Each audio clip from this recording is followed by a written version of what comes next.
Thank you for listening to the Damage Report podcast, the show covering the true threats facing our country and what you can actually do about them. You can support this free podcast by leaving us a review and giving us a 5-star rating on Apple Podcasts or wherever you happen to be listening to it. Every review helps more people discover the show at no cost to you.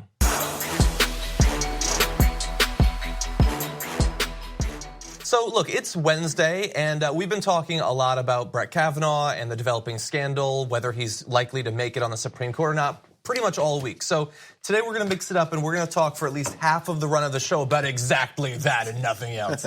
So get ready. There's a lot going on with Brett Kavanaugh, but in my defense, it is obviously objectively the most important story going on right now and merits every bit of attention we're giving it and probably more. But we will be talking about not only that, we'll also move on to some of the aftermath of Hurricane Florence. There's still flooding expected, which is a threat, but not just to humans. There's another angle to this story, a dirty, disgusting angle that we'll get into a little bit later on the show. And then I am so excited because we have a cognitive neuroscientist, Bobby Azerian, is going to be joining us. George Mason University professor. He's an expert on narcissistic personalities in leadership positions. So, maybe we can find one of those in the world to break down and talk about a little bit. Might be a little bit fun. So the thing is, of course. It's Jayar Wednesday. Jayar Wednesdays. And I'm going to be interviewing this neuroscience to talk about John and his aspirations to one day become a leader because he has this narcissistic personality that I have to deal with every day. I have whatever the exact opposite of narcissism is. I have no faith or confidence in myself whatsoever. I learned it from my mom. No, I'm kidding. Anyway, she might be watching this, so I apologize, Mom. Under the bus. Yes. No, I'm kidding. It actually has no bearing on reality whatsoever. But as I said, there's so much to talk about, especially when it comes to Kavanaugh, so why don't we jump in, especially because there's several angles on this. So we had said yesterday that we were expecting that on Monday, next Monday, there would be testimony before the Senate Judiciary Committee, both from Christine Blasey Ford and also Brett Kavanaugh. That might still be the case, but it also might not, because now Christine Blasey Ford is saying that considering the attacks against her and the lack of willingness of the FBI to actually investigate this, she might not be comfortable at this point doing that testimony. And her lawyers released a statement to that effect saying, while Dr. Ford's life was being turned upside down, you and your staff scheduled a public hearing, this is to the Senate, for her to testify at the same table as Judge Kavanaugh in front of 24 U.S. senators on national television to relive this traumatic and harrowing incident. As the Judiciary Committee has recognized and done before, an FBI investigation of the incident should be the first step in addressing these allegations. And President Trump has been asked about this, about whether he will task the FBI with investigating this. And he says that not only will he not, but also that he can't. Even though that has been fact-checked, of course he could. They do it all the time. He chooses not to because he wants that guy on the Supreme Court. But as of right now, we don't know for sure that we'll have the testimony. Whether we do or we don't, how do you think that impacts the future of this nomination, Jayar? Well, it's going to muddy the waters further. So from both ends of it, because there's the call for the investigation from Christine Blasey Ford, which then can always easily be written off as, oh, of course she's calling for this further because it'll delay the confirmation hearings further. All they're trying to do is delay. So the problem is it's an easy thing to shoot down in normal society, in normal life, to say, well, listen, there's an investigation. Yes, the FBI does do investigations. They do conduct these things. Yes, the president can call for them to do it. Although they deny all that, but somehow you can say all these things that are false from the perspective of the president and many of these Republicans, and enough supporters will buy it. So it's no longer a truth versus a false narrative. It's a who's going to believe who. And there's enough people in this society, they're going to believe the lies. So now we have to cater to lies and then work around those. So I think it's going to be a hard slug for this alleged victim to come with the delay tactic with trying to have an investigation come through, which it should be that way, and have it actually get taken in. Yeah, especially because two of the senators who had said that at this point, considering the allegations, they're not yet ready to vote for him, even though they've been considered yes votes before and wanted her to testify. That is, Senators Corker and Flake are now both saying that if she wants to testify on Monday, good. If not, well, maybe we have to have a vote anyway. So their reasonableness extended just so far, but no farther. Yeah. So, and some of the factors in coming to why, of course, they'll ask questions. Why did she take so long to even say anything? it's being illustrated right now with the, and we'll maybe get to it, with the things that she's dealing with, her family's dealing with, and with many victims of sexual assault deal with. It's the outcry, the bashing, the character assassination, the threats. All those things come to someone, and they know it's going to come, so they're probably most likely trying to stay out of that spotlight. And then when 3 or 4 days later, you're told to go and thrust yourself further into that spotlight. Yeah. And we've seen this happen with Supreme Court nominees in the past, not that long ago. And we know how badly that came out for her. Yeah. Anita Hill, let's be honest. Exactly. And we're going to circle back to that in just a second. But in this first break, or the first segment, there's one point that I especially want to make, because I consider there's several goals or missions for this show, but one, I think perhaps the most important, is myth-busting for things that are just being spread in the media and generally not questioned. I think that we need to rebut those when necessary. The one that we did yesterday was that this is about behavior he did as a 17-year-old. And should we really be judging him based on what he did as a 17-year-old? When that is not the case whatsoever. Yes, that act was when he was 17, but if it happened, he's lying about it now, not when he was a 17-year-old, as a full-grown adult who wants a prestigious job. So this is not behavior from 36 years ago. This is behavior from today and this coming week, actually. But the one I want to talk about today is something that you alluded to, is that they want you to believe that this is a he said, she said situation.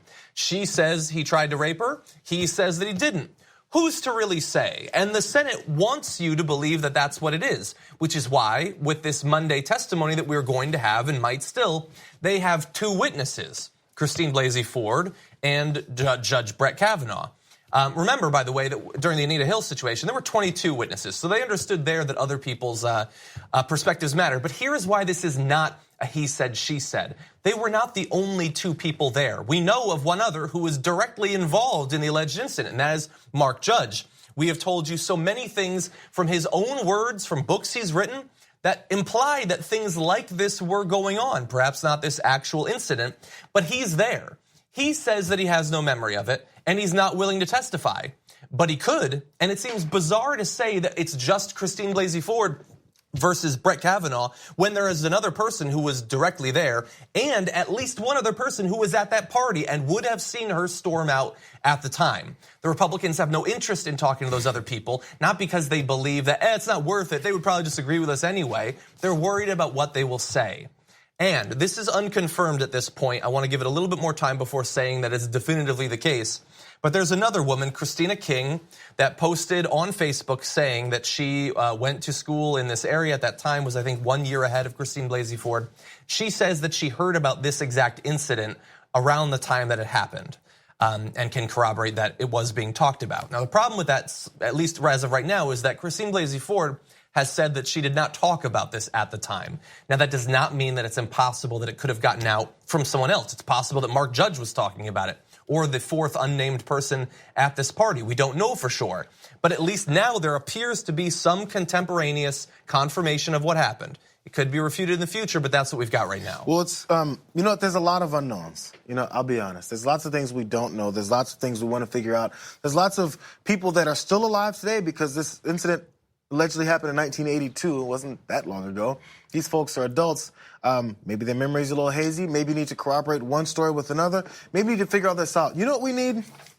We need to talk about a relatively new show called the Republic, or UNFTR. As a Young Turks fan, you already know that the government, the media, and corporations are constantly peddling lies that serve the interests of the rich and powerful.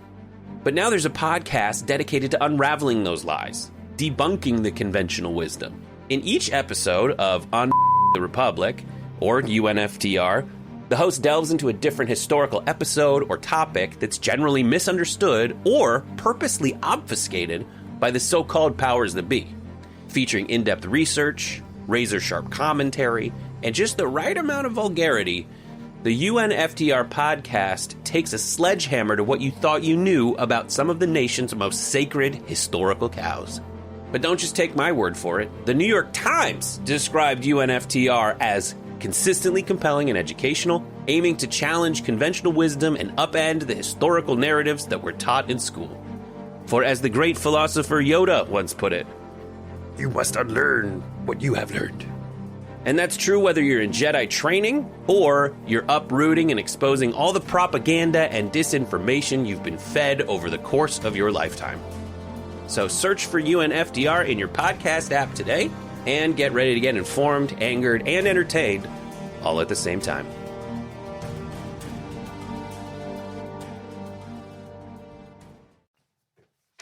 An investigation. Yeah. Crazy how that works. So there's all these unknowns. You're like, how are we going to talk with cloudy memories and things that happened so long ago? The kid was 17 years old. Yeah, they were drinking at a party. We're still glossing right over the fact that they're all drunk at 17 years old at a party. Anyway, and continuing on with all these things that can happen. How do we know? Mm-hmm. But we don't want to find out. Yeah. Why don't we want to find out? Why don't we want to have a chance to try to find out? Because you're worried about what you might find. Exactly. They are very worried about losing this opportunity to have Brett Kavanaugh on the Supreme Court when he has the 1-2 punch of he's going to destroy Roe v. Wade and he'll protect Donald Trump from the consequences for his illegal actions. That is all that this is about. But there's a couple of things we need to mention. One, this will come as a shock to no one who has watched the fallout from women accusing powerful men of sexual misconduct of this sort. But an unnamed source told The Times that following the threats that were given to her, Christine Blasey Ford and her 2 teenage children moved out of their home. She had to hire private security. One of the messages left for her was that she had 6 months to live, you disgusting slime. So when you hear people like Laura Ingraham and Tucker Carlson and Bill O'Reilly saying that these women are just doing it for the attention, okay, that's a thesis, I guess. Christine Blasey Ford got the attention. Would you like this sort of attention? Would you like to be just the latest person that has to move possibly in the beginning of a series of moves to protect the lives of your family? They keep saying that. And she predicted this, by the way, Christine Blasey Ford. Before she revealed herself, she said, what is the point of going through this if it's probably not going to accomplish anything and my life will be thrown into disarray? Disarray would be preferable to the current situation. It's always weird how people in positions of privilege and unoppressed people like to talk about how people that are in these positions and actually speak out finally to try and get some kind of equality, how they're always wanting this attention. But the attention that they receive is never anything that the person who's talking down on them would actually trade places for. Okay, so if it's such great attention that she's getting, you going to trade places with her? Who is it? Is it Ingram and Tucker who's saying this? You gonna trade places? Do you want that kind of attention? They all say it, not just about her, but about all of these accusers. Gay folks, gay people are faking, acting like they're actually gay. All this gay marriage thing is just an agenda. So they're actually straight, but acting like they're gay because they want the negative attention and death threats and actual death and murder to happen to them. All these black folks saying they're getting killed by cops and marching in the streets and having cops turn on them. Yeah. No, that's good attention. That's kind of attention that people would like to have because it's fun. Hey, I could sit on my couch and watch Jeopardy, but then I'm going to go outside and instead get attacked by the police because it's more fun. That's the attention I want. Trade places with those folks. See if you want that attention. It doesn't make any sense whatsoever. But we do have one other incredibly important thing to cover before we go to our first break, and this is actually a TYT exclusive.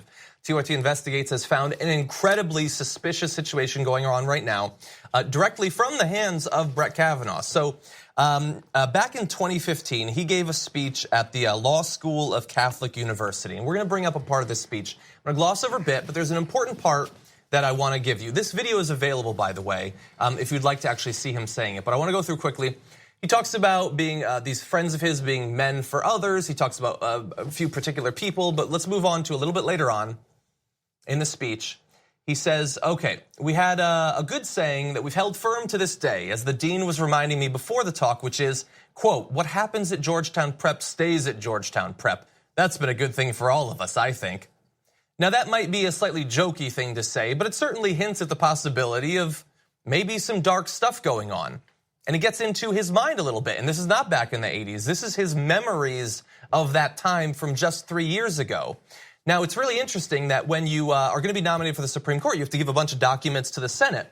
And in fact, this speech was one of the documents given to the Senate. But they're not familiar with that particular quote because in the transcript that he submitted to the Senate, he scrubbed that part of the speech out of it. So he was very happy in 2015 to talk about what happens at Georgetown Prep stays in Georgetown Prep, wink, wink, nudge, nudge.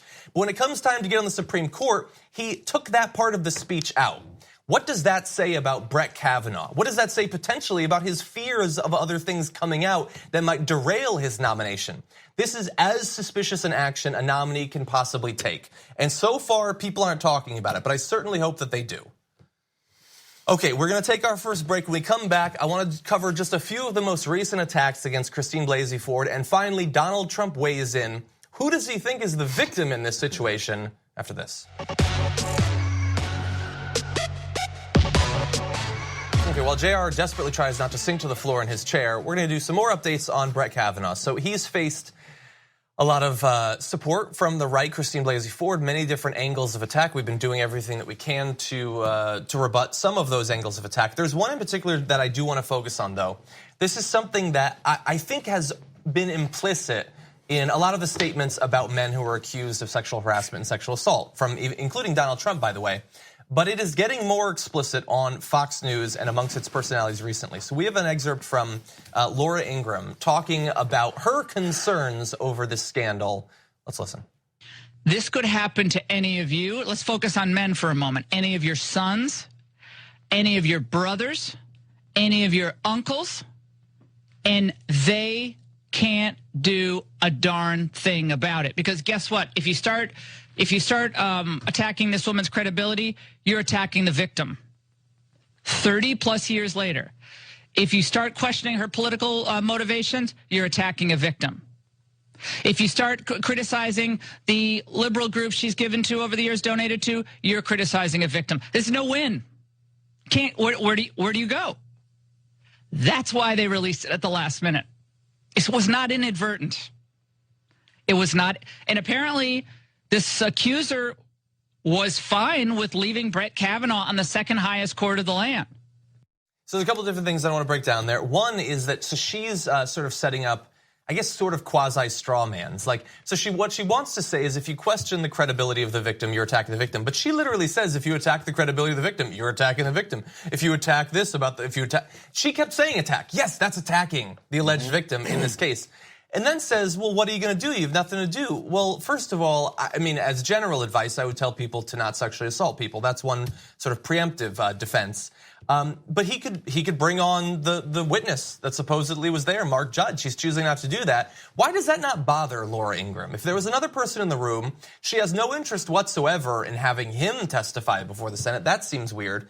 But of course, overall, the message there is don't think for 1 second about whether Brett Kavanaugh actually raped this woman or attempted to rape this woman.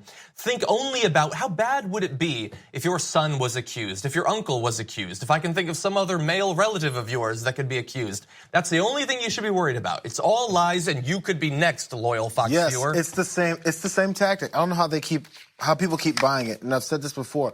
How the people who suck all this up keep buying it. So they're explicitly illustrating how stupid they think you are. They will separate logic from feelings, and then or actually separate logic and they ask you to focus on the feelings only. Let's not talk about Brett Kavanaugh, as you just pointed out. Let's not talk about Brett Kavanaugh. Your uncle, your father, your brother, your son, your nephew. It could be any of them. Wait, they're coming for you. Yeah. Like that's all that's left. It's all that's left is fear and stoking how much they're worried about. Oh man, this could happen to my brother.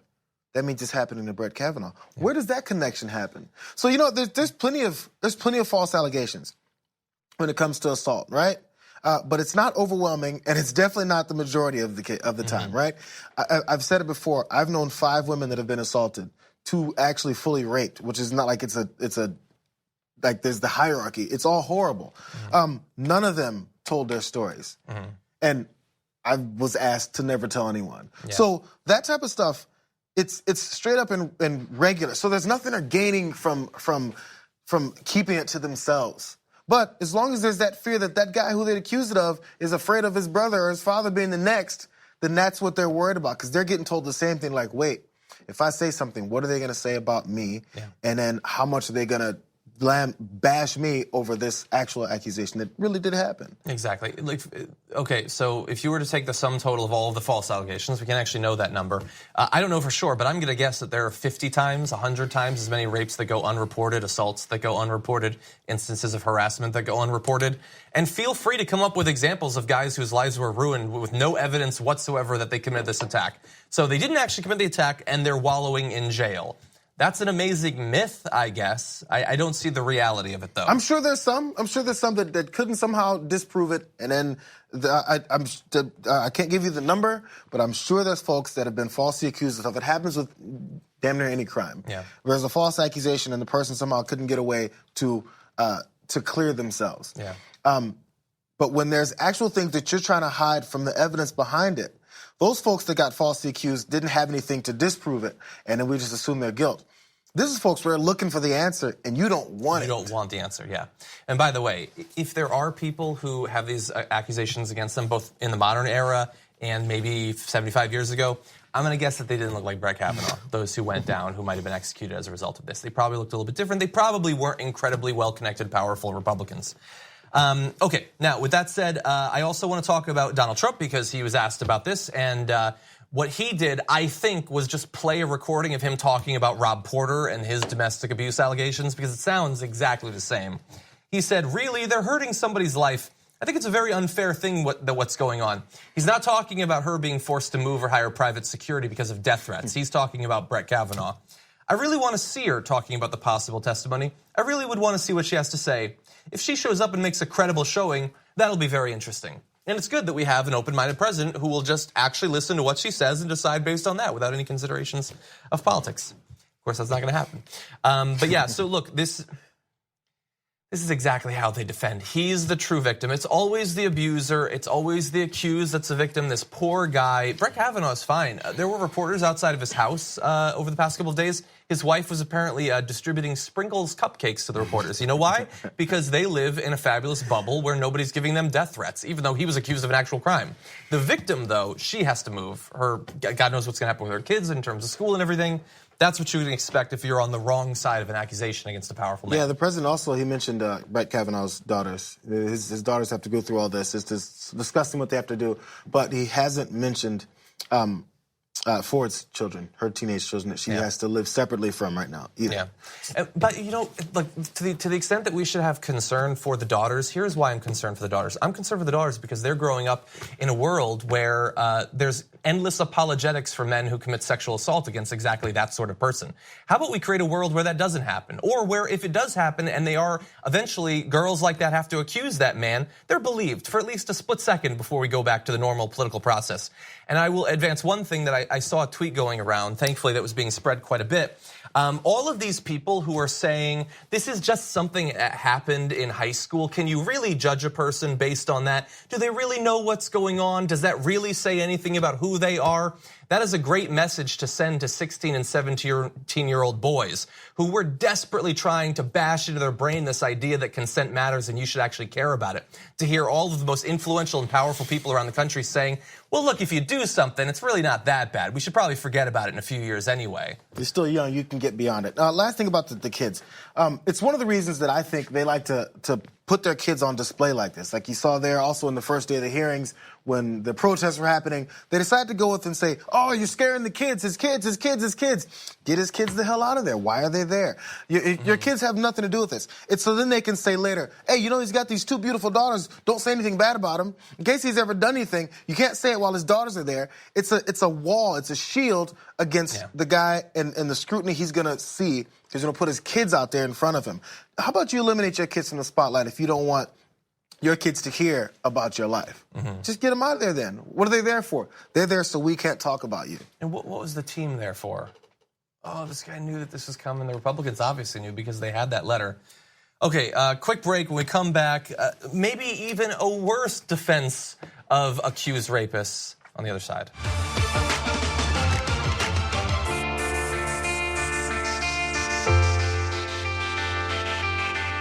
Welcome back to the Damage Report. We've got some major damage to report, and that is what was caused by Hurricane Florence. Now, obviously, the single largest amount of damage that was done is the human toll. 38 people, as of this point, are reported dead. It's possible that and I know that this bothers Donald Trump, but it's possible that number could go up as investigations are done. Those numbers actually do change. But 38 people dying from a hurricane is not nothing. And look, we can say that the first responders and FEMA and the Coast Guard and all that did a great job, and perhaps they did, but 38 people still died. So we can also take a critical look at what's been done, what could be done in the future. One great area of that perhaps is taking the science behind climate change seriously and actually doing something about it rather than censoring climate science as some of these states have in terms of their policymaking. But outside of the human toll, there's also an area that Vice is reporting on that I haven't seen much discussion, and that is some of the other things that have been destroyed by this hurricane. So perhaps you didn't know, I didn't know, but North Carolina is home to the densest population of hogs in the country, with 2,100 hog farms producing an estimated 40 million gallons of hog poop a day. most of which ends up being stored in 3,000 lagoons, these pig poop lagoons. And I will just point out that expressing it as 40 million gallons of poop is somehow even worse than just the sheer reality of what they're talking about. So here's the problem with those lagoons. As of noon Tuesday, 4 hog lagoons in the hurricane area had been breached, 13 had overflowed, and 9 had been inundated from water. Another 55 were at or almost at capacity and in danger of overflowing. So these are not like, you might be picturing a basin or perhaps something big. These are massive lagoons of hog poop. And in advance of the hurricane, they had a plan to help lower the level of the poop in the lagoons by spraying it all over fields, which is its own problem, hypothetically. But they still had these overflows, and more are potentially coming because flooding is still expected in this area after the hurricane has already largely dissipated. And here's the problem with that. These hog lagoons have E. coli, Giardia, Salmonella, a number of other like diseases and toxins and stuff like that can, once it's overflown or been sprayed, can then be exposed to the people living in that area. And this is in addition to things like fungal mold and things like that that are common after hurricanes, after areas have been flooded. This is just another thing that the people returning to this area might have to deal with once they're able to attempt to resume their lives. Again, this is something else that has to go with preparedness for this, right? So I didn't know that either, right? I didn't know that there was millions of gallons of lagoons of poop in North Carolina and that it's the world's _1 spot for a hog. They don't advertise it for the tourists, really. And North Carolina. These are all over the place, in the Midwest as well. But Yeah. North Carolina has a lot. North Carolina, we've got the hogs, right? So it's one of those things you have to prepare for, or at least in the meantime, if you know you're in an area that needs this type of stuff, you know every year there's hurricane season. Yes, every year a hurricane does not hit North Carolina. But in general, if you have if your business runs out of there has to be some kind of preparation for this. Mm-hmm. I mean, my first earthquake I experienced as a Californian when I was a freshman in college here, I was on like the 27th floor of a building. Guess what that building did? It swayed. Yeah. Because the people who built that building said, you know, I'm going to build a building in Southern California where earthquakes tend to happen more than other places in the country. Let's plan for that. Yeah. And if it didn't, maybe that building would have come down. Who knows? But when you have a company or you run a business in a place where stuff like this happens, you should prepare for it. And if you're part of an emergency response, government emergency response agency, you got to help figure out how to plan for that. That's why they ask questions like, hey, did you learn anything from last year, President Trump? So if I was the president and I didn't know anything about this hog thing and this stuff happened, like you're talking about, I'm going to go, man, we got to make sure we avoid that next year because this looks bad. Well, and here's one way to avoid it. Saying that they should prepare is all well and good, but preparations are often costly and businesses don't want to spend money. Yeah. So one way you help them prepare is regulations. You know, Trump always talking about how many regulations he shredded. Every one of those regulations is put in place to protect you from some possible outcome. When you remove them, you make it more likely that those risks will actually come true, that bad things will happen. And so had they more closely regulated these lagoons, maybe we wouldn't have some of these problems. There's another area in a related way that we could hypothetically institute new regulations, but powerful interests don't want to because they don't want the money to be spent. So a coal ash landfill owned by Duke Energy near Wilmington collapsed twice already, once on Saturday, once on Monday, thanks to the hurricanes, spilling at least 2,000 cubic yards of coal ash, about enough to fill 150 dump trucks, and sending stormwater contaminated with that ash into a nearby lake. Coal ash is a toxic byproduct of burning coal for energy and contains high levels of both heavy metals and toxins like mercury and arsenic. And they just pile it up, usually in areas where poor people tend to live. And perhaps the wind sends it whipping all over the area, infecting people, causing respiratory illnesses and things like that. Or maybe you just leave it around until a hurricane comes and then it gets leached off there by the water, goes into the ponds, lakes, and starts to distribute throughout the environment. But you know, once those toxins and stuff go into the ponds and lakes, doesn't it just kind of get diluted and washed away? That's how that works, right? Probably. I mean, once it's there's so much water. What could it possibly do? What can happen? And so it's possible that in future years, people in that area will have a higher prevalence of certain types of illness. And maybe there'll be a documentary about it. We'll try to figure out how it happened. Maybe we're seeing how it happens right now in practice. And this, again, is a company, you talk about the company that had the coal ash come out. They were convicted before. Duke Energy has been convicted before and actually admitted guilt to it and paid tens of millions of dollars for their part in not in not safely taking care of their waste. These are the regulations that people talk about every time when something goes, when you put someone in place at the EPA and they just let people run roughshod over everything they're doing, and then folks are affected by it. But at this point, we can't talk about it anymore. When there's so many different ways that normalcy and how you regulate people and just don't let them do whatever they want affects everyone else's lives. Or is that too, I don't know, representative of you? Yeah. Okay, look, there's one other area that I want to get into having to do with this hurricane. Donald Trump very impressed with himself in his performance during Hurricane Florence. And he especially wants you to understand how impressive it is considering how dangerous that hurricane was. And he had a very unique way of expressing that danger. This is a tough hurricane, one of the wettest we've ever seen from the standpoint of water. Rarely have we had an experience like it. And it certainly is not good. There's been a loss of life, and may God be with them and their families. That's a tough one. Look, you might see that and you might laugh and say that is a pathetic performance from the President of the United States. But I think that was actually impressive when you realize that he had just been walking through that field and a reporter yelled out, "Hey, what's going on?" And he had to give a book report with very little notice. This was planned. This wasn't off the cuff. He recorded that and released it. No, so the plan was to say in the standpoint of water, this is the worst we've seen. Well, to be fair to him, how bad is the wind from the standpoint of air? I mean, I guess to be fair. This land, quite solid from the standpoint of Earth. No, Captain Planet's not going to hang out with you. It doesn't matter how many appeals you make to him based on various elements. Well, those past hurricanes, from the standpoint of soda, were really bad. We have to go. But just one other thing. I saw Kyle Griffin when he was tweeting this out. There was another thing. I hadn't seen this. During Trump's visit to the CIA after his inauguration, he suggested to agency officials that bombs should be made silent, saying, "Can they hear the bombs coming? We should make the bombs silent so they can't get away." No, yeah, I think it's always been ridiculous that we attach those little like swizzle swirler things that scream. You know, they put those on cars as they're rolling around your neighborhood. Why do they put them on the bombs? The terrorists are getting away. We can make a Prius silent, but we can't make a bomb silent. By the way, and also, man, these guys must be fast. The next guy who runs away from a bomb and escapes because of his sheer speed, sign that guy up for the next Olympics. Yeah, they hear that distinctive wooba wooba wooba wooba wooba dropping, and then they run. What an idiot. Okay, no, we're stuck with him. Sorry, we've got him for at least a couple more years, possibly 6. Okay, we're going to take a short break, but when we come back, we're joined by cognitive neuroscientist Bobby Azerian, who's an expert on narcissistic personality disorder. I've got a couple of questions for him. As we showed you with the From the Perspective of Water video before the break, Donald Trump's got some issues in terms of intelligence, but it's possible that his personality flaws go a little bit deeper and could impact how he acts as president. To help talk about that and more, we're now joined by neuroscientist Bobby Azerian. Bobby, welcome to the show. Hey, how you doing, John? Thanks for having me on. We're very glad to have you here. So there's so many things I want to talk to you about, but you recently had an article that I read on Alternet talking about various aspects of how Donald Trump's personality intersect with the ways that he interprets the news, responds to developments in the Mueller investigation.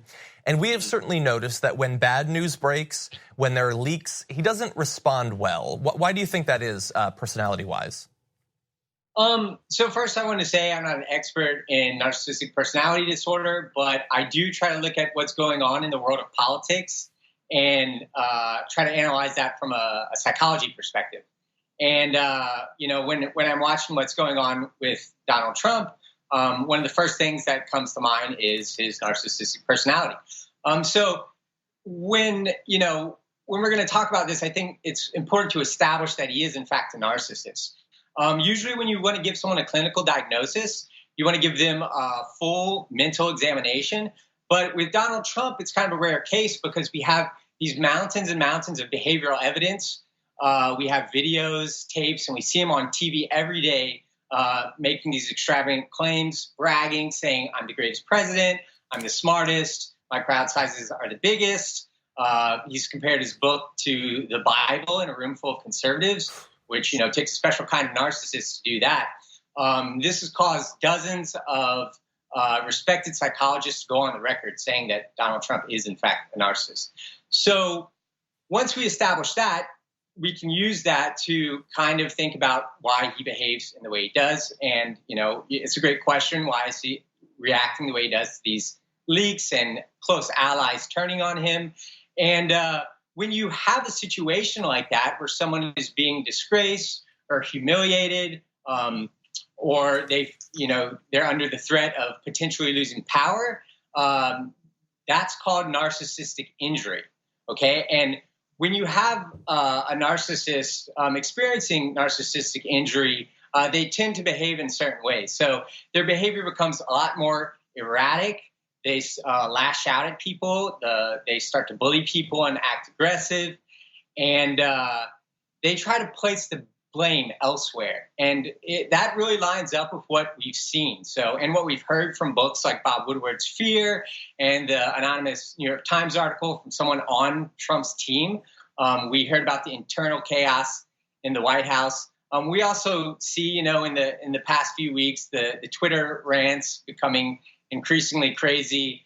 And we've seen him go after Jeff Sessions and try to place the blame on him for everything that's going on, rather than taking personal responsibility. And so it really lines up quite nicely, his behavior, with the fact that he has a narcissistic personality. I'm really curious how he reacts, what he says, what he does. Is certainly that's the important part substantively. But when you have a personality like this, does he on any level underneath that understand or accept his weaknesses, his limitations, his failures? Like, he's lashing out, trying to, in my view, cover for this. Is that the case, or is he actually blind to all of these worst impulses of his? I mean, I think narcissists generally think that they're infallible, and whenever something goes wrong, it's someone else's fault. So I think a lot of times it doesn't even come to his mind like, oh, I'm responsible for this. I was on camera campaigning and told Russia to find the Clinton emails, or I let these meetings go on that I knew about. I think he immediately goes to, oh, it's Jeff Sessions' fault because he recused himself, and now he can't fire Mueller. Yeah. And that was the reason that I chose him, for his loyalty. So, I think that narcissists have this sort of blind spot where they don't see reality as it is, and they're always trying to place the blame elsewhere. So you sort of alluded to these possibilities, but he's been facing increased levels of pressure due to people flipping the people that he considers loyal allies previously. If the investigation moves into a new phase, if Donald Trump Jr. is charged, if he's potentially dragged away to prison, if there's a clear threat to the continuation of his presidency, how can we expect that he'll respond? Not just in terms of how he'll act, but what he might do. Yeah, so I think when a narcissist is experiencing narcissistic injury to an extreme degree, that causes narcissistic rage. And narcissistic rage really entails a lot of the things that I just said, the blaming others, the lashing out, the bullying, the threats, but that all just gets bumped up a notch. So I think if we see, someone in his family charged, I think we can expect that Twitter rants to become increasingly crazy. I think he's going to blame the media, blame Democrats.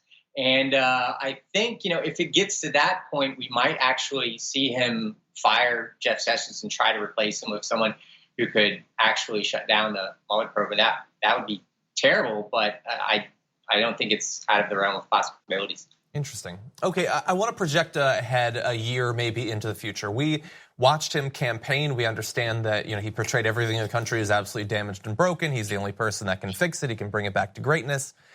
He's going to be running for re-election, assuming he's still in office. And now the country's his. He's had it for some time. They have power in all these different areas. A narcissist, how do they run for re-election in that situation? So Donald Trump's favorite political tactic is fear-mongering. And he also likes making people very angry. And these emotions do a number of things. When people are fearful, they are pushed to the ideological extreme. So people who might be moderate conservatives, if you tell them, there's immediate dangers you have to worry about, immigrants and Muslims, they hate America, and you're saying all this stuff, you're basically, polarizing people and pushing, the people on your side further to the right.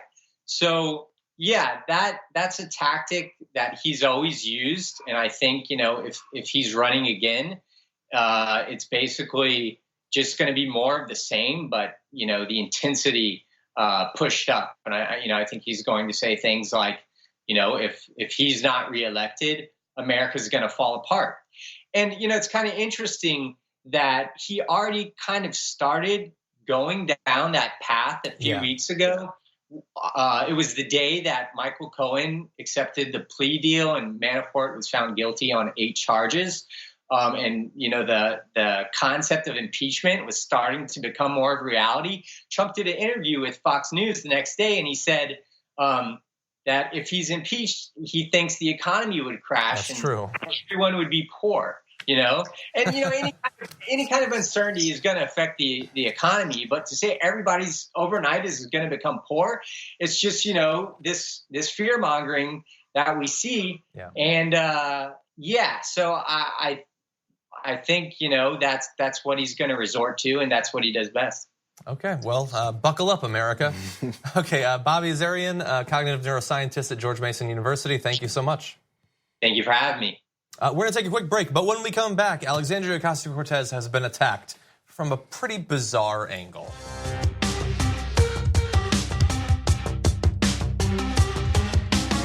Welcome back to the Damage Report. Almost no time left. So Alexandria Ocasio Cortez recently did an interview with the aptly titled Interview Magazine. And so Jayar, you see this title, A No-Nonsense Conversation, and you see the picture. Well, what's your first reaction? Those bricks are very worn and torn where she's sitting on. She's in a nice outfit, but it's like a rugged surroundings. It's a nice contrast. It is a nice contrast, yes. That's not, though, how everyone responded to that. So we're going to choose one representative example of many people on the right who were infuriated by this article because they're diligent readers of Interview Magazine, and they don't like to see someone like Alexandria Ocasio Cortez on it. So Charlie Kirk, I don't want to read his tweet, but he said, Alexandria Ocasio Cortez, who pretends to be a champion of the people and believes the unemployment went down because we're taking 2 jobs, just posed in a photo shoot with a $3,500 outfit, $625 shoes, all while saying the rich have too much power and that socialism hasn't been tried. So he doesn't like that she is trying to look out for people who don't have money, and in that photo, she's wearing an outfit that's expensive. Now, this fits into a long line of tweets from Charlie Kirk, where he has criticized Melania's outfits and Donald Trump sitting on a golden toilet and all of that. He doesn't like that sort of ostentatious behavior. I'm kidding, of course, he's never said that. And by the way, I'm sure he was also frustrated when Trump, who's touring areas damaged by Hurricane Florence right now, asked about whether his golf course had been hit. Now, there's a champion of the people for you who's worried about the green on the 7th, I guess. But no, he didn't talk about any of that, just Alexandria Ocasio Cortez, who responded saying, the alt-right doesn't seem to understand the concept of magazine shoots. You don't get to keep the clothes. I don't pretend to fight for a living wage and Medicare for all. I do it. And then finishes up saying, get used to me slaying looks because I'm an excellent thrift shopper. And that just kills me. So that's not her outfit. It's not like she has a wardrobe full of fancy attire. They clothe her for the shoot. They know this. They know this. That's why it's disingenuous in the first place. There's photo shoots for anybody who's any kind of high-level candidate. And especially if there's a story about them. There's a story about who she is. And so, and also, in response to some of this, I think at one point someone was saying, oh, why don't you wear your own clothes to the photo shoot? Because that's what happens at photo shoots. You walk up to a magazine and you go, you know what? I got my jeans and my T-shirt that I like to wear. Let's wear that. So then the magazine's going to go, yeah, let's do that. Yeah, come on. No, people have a job to make sure this shoot looks a certain way. The magazine is trying to have their take. And then the person who's being interviewed or in the magazine is getting exposure. Yeah. That's all this is. This is an exchange. The magazine doesn't want to sell magazines by saying, hey, you see Alexandria Ocasio-Cortez's old jeans?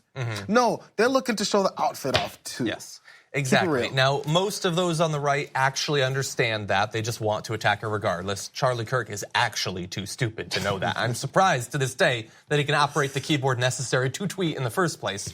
But thank you to Alexandria Ocasio-Cortez for responding to that. I would go one additional step farther and say that no one in the history of socialism, democratic socialism, the DSA, or Alexandria Ocasio-Cortez's campaign has ever claimed that fighting for a living wage or any of this includes a vow of poverty. So even if she had that outfit, she can wear it. She wants everyone to be able to afford $600 shoes. We're not there yet. We don't even have a living wage or $15 minimum wage, but we're hoping to get there. And if we get there, it's going to be through the work of people like Alexandria Ocasio Cortez, not vultures like Charlie Kirk. That said, thank you for watching, Jayar. Thank you, as always, for joining us on Wednesday. We will see you tomorrow morning with more.